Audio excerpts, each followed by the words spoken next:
사상 최초로 한국과 러시아의 캄차카 반도를 이어주는 직항로가 개설됐습니다. 인천, 부산, 블라디보스토크를 경유하여 캄차카 반도의 페트로파블롭스크 항구를 연결하는 장대한 항로인데요. 스위스의 글로벌 선서 MSC가 개설한 항로로 북방 영토 5개 도의 반환으로 러시아와 긴장 관계를 맺고 있는 일본이 더욱 크게 긴장하고 있습니다. 국포 전략TV? 러시아의 대화령에 한국이 올라탈 것으로 보입니다. 천연가스가 많이 생산되는 극동 러시아 지방에 오직 한국만이 개발 사업에 초청을 받고 있기 때문입니다. 이러한 러시아의 한국에 대한 러브콜은 2005년 러시아에서 발표된 코리아 선언 때문입니다. 우랄산맥을 기준으로 동부러시아 지방은 그 어느 나라도 초대할 수 없고 오직 한국인, 남한 사람과 북한 사람만이 들어올 수 있게 해서 극동러시아만의 독특한 문화와 경제적 번영을 만들어내자는 의미로 러시아의 저명한 지정학자 블라드미르 수린 박사가 주창한 개념입니다. 즉, 파권 확장을 진행 중인 중국이나 과거 러일 전쟁과 제2차 세계대전의 화마를 겪은 일본 대신 동부러시아의 파트너는 오직 한국밖에 없다는 것입니다.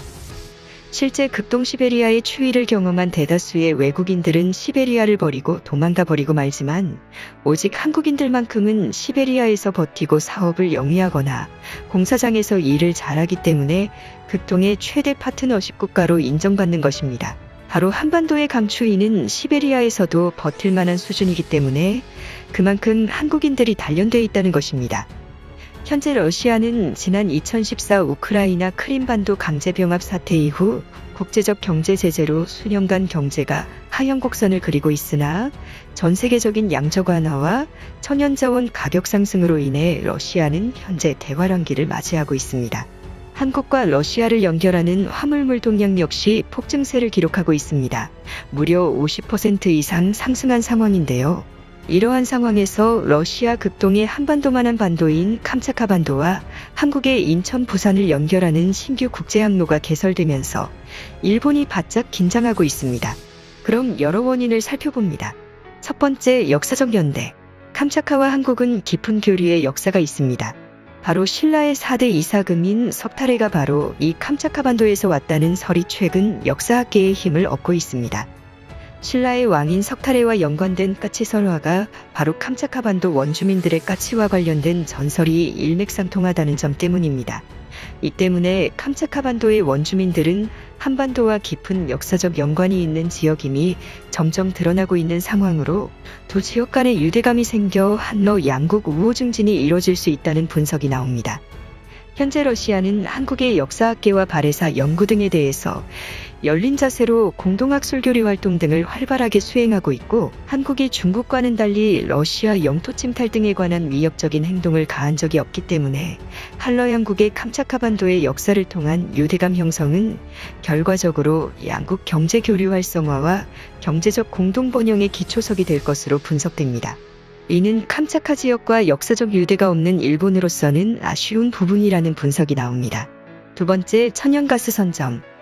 세계적으로 천연가스의 가격이 급등하고 있습니다. 그런데 캄차카가 LNG 천연가스의 중심지로 떠오르고 있습니다.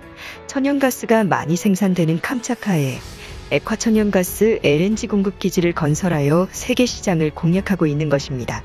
이 캄차카에서 만들어지는 LNG 시설은 북극 항로의 거점 역할을 하고 있는데, 그런데 이러한 LNG 인프라 조성 사업에는 일본이 가장 적극적입니다.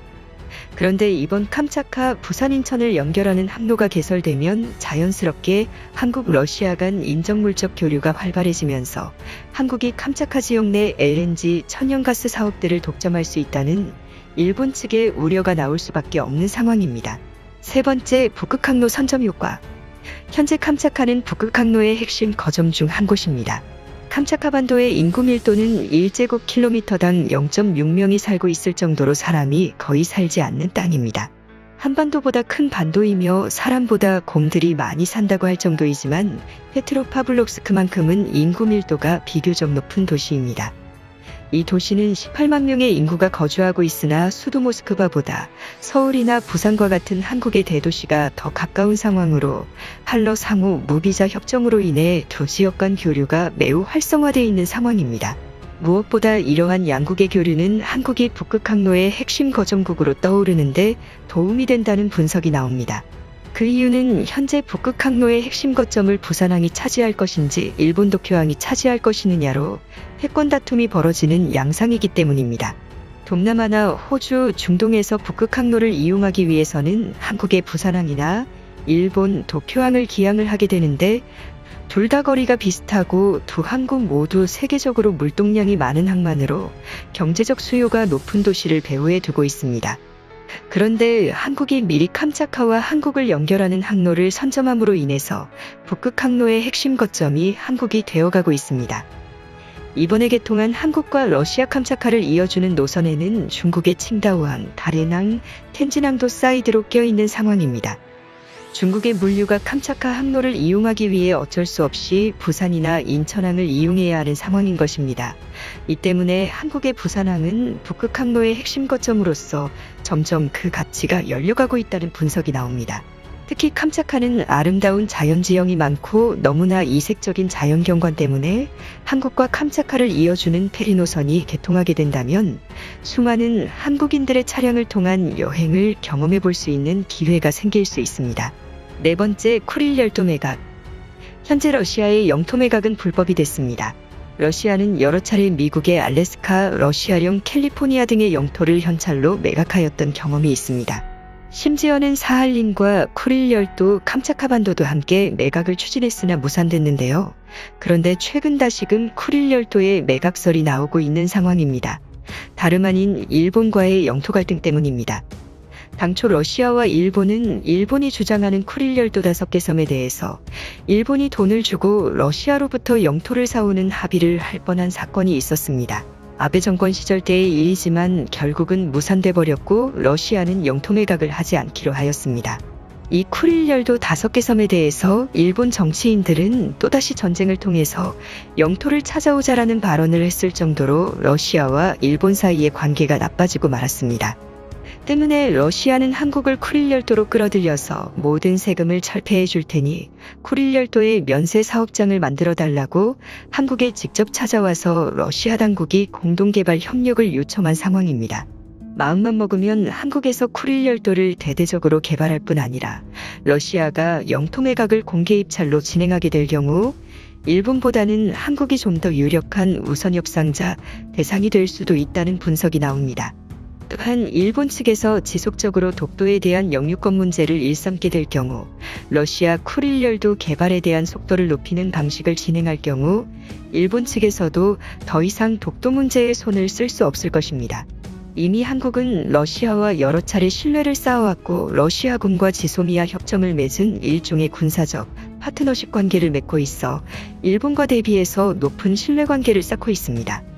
때문에 이번 캄차카 반도와 한국을 연결하는 직항노선 개통은 이러한 한러 간 신뢰관계를 더욱 높게 쌓을 수 있을 것으로 관측됩니다. 현재 한국 국민들은 러시아, 미국, 서유럽을 자유롭게 왔다 갔다 할 수 있습니다. 이러한 선진국은 한국이 유일합니다.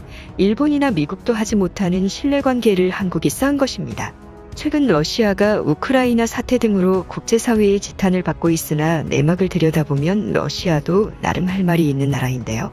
구한말의 시기 러시아는 한국을 도와 일본이나 청나라를 견제하려 하였던 역사가 있었으나 안타깝게도 당시에는 대륙 세력이 저물고 해양 세력이 강성해지는 시대적 분위기를 만나 러시아의 편을 들은 조선은 국제적 합의에 의해 일본의 식민지가 되고 말았습니다. 그러나 20세기 후반 소련이 붕괴하고 한국과 러시아는 또다시 방산기술 이전, 우주로켓 기술 협력 등을 통해서 신뢰관계를 쌓고 있습니다. 과거에 러시아는 쉽게 해양 세력에 밀리는 나라였고 한국 역시 외세에 처참히 밀리는 나라였지만 지금의 러시아와 한국은 세계적인 강대국으로 커져버렸습니다. 러시아와 한국이 협력을 하게 되면 반도 안에만 갇혀있던 대한민국 국민들은 더욱 넓은 대륙으로 또 북극 항로를 통해 거대한 대양으로 진출의 범위를 확대하게 되는 날이 점차 도래하고 있습니다. 최근 개설된 한국 인천 부산항과 캄차카 반도 페트로파블롭스크를 연결하는 직항 컨테이너 항로는 최근 가스 가격 급등으로 화랑기를 기록 중인 러시아의 대화랑에 대한민국이 편승하게 될 것으로 관측됩니다.